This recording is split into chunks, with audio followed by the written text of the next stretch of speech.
মানসিক শান্তি মানে চারপাশে ঝড় থাকলেও ভিতরে এক ধরনের স্থিরতা থাকা, যেখানে প্রত্যেকটা না পাওয়া, প্রত্যাখ্যান, অভিমান কিংবা ভুল তোমাকে আর দগ্ধ করে না।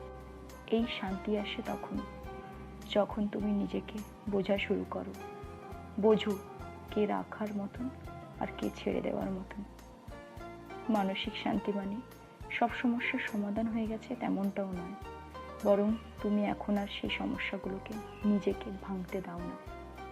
এটা এমন একটা জায়গা যেখানে তুমি কাঁদতেও পারো, আবার হাসতেও পারো, কিন্তু নিজের ভেতরটা আর কাউকে ব্যাখ্যা করতে হয় না। এই শান্তিটাই আসলে সত্যিকারের মুক্তি।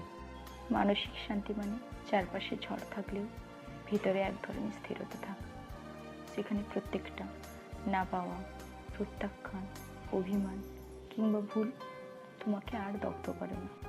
এই শান্তি